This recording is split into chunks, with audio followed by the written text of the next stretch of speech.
चला आज आपण ना उपवासाचे काप करू रताळ्यांचे।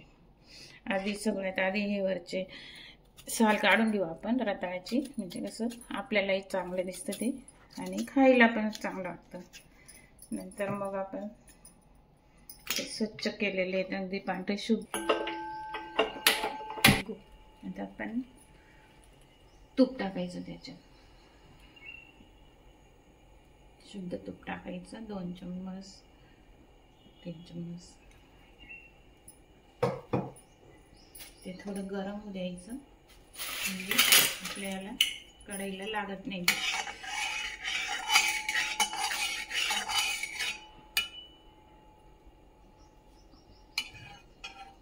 नंतर आपण त्याच्यात हे चीज टाकून घ्यायचं।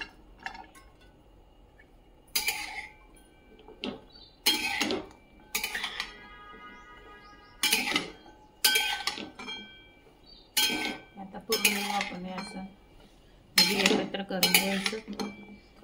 नंतर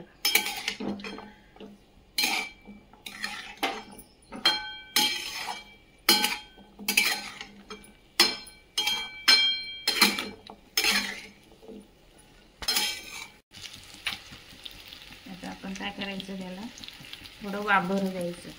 ते अगदी 10 मिनिटात 5 मिनिटात व्यवस्थित होऊन जातात, ते शिजून जातात लवकरात लवकर। थोडा वेळ असे वाफू द्यायचे। नंतर मग आपण त्याच्यात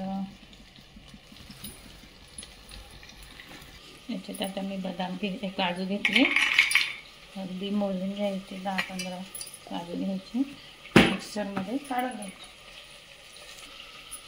असे मी दळून घेतले, थोडं जाड बारीकच ठेवलं म्हणजे कसं आपल्यालाही दिसायला पाहिजे त्याच्यानुसार। आता मग आपण मध्ये मध्ये बघून घ्यायचं ते शिजले का नाही असं, पांढरा कलर येतो ना त्याला, ते छानसा कलर येतो गोल्डन असा, दिसायला पण छान वाटतं।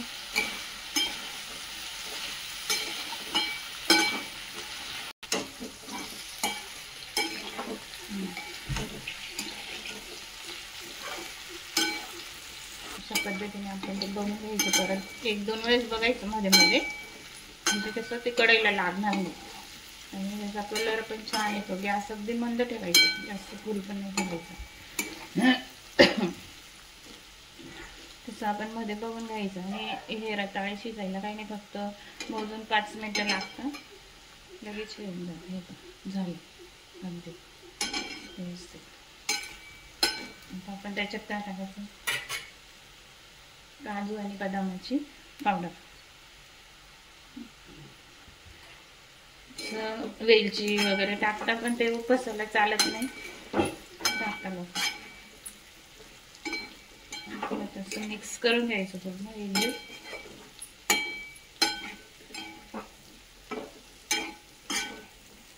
छानसं असं इथे। नंतर ज्याला गोड टाकू वाटलं त्यांना गोड टाकायचा, काही साखर टाकता, आणि गोड तर आपल्या याच्यानुसार घ्यायचं।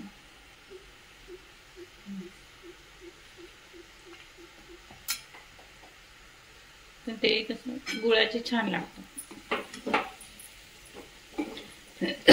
कलर पण छान येतो गुळाचा, अगदी गोल्डन कलर सारखा येतो, चवीला पण छान लागतं। तूप थोडं जास्त टाकलं तरी चालेल, घरचं तूप असतं।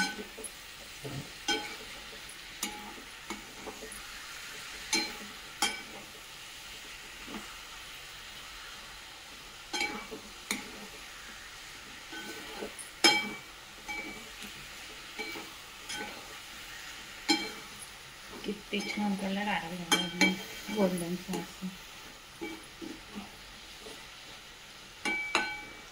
त्याच्यात आपण काजू बदाम टाकलेले ते पण दिसतात।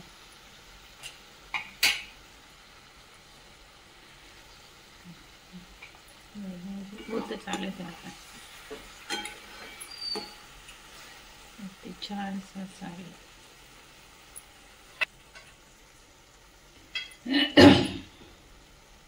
परत अजून 2 मिनिटं आपण झाकून ठेवायचं, म्हणजे पूर्ण पाक होऊन जातं त्याचं तयार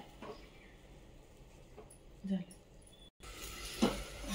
आपले बरोबर तयार झाले.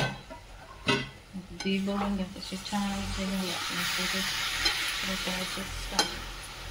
म्हणजे म्हातारे माणसं सुद्धा खाऊ शकता हे. पोरांना तर खूपच आवडतं. खूप दिसायला पण खूप सुंदर.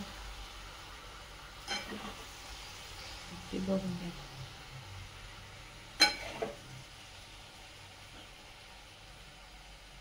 ते असे आले. अगदी 5-10 मिनिटं जास्तीत जास्त लागतं आपल्याला. जास्त वेळ पण लागत नाही. 7-8 मिनिटात तर पूर्ण होईल.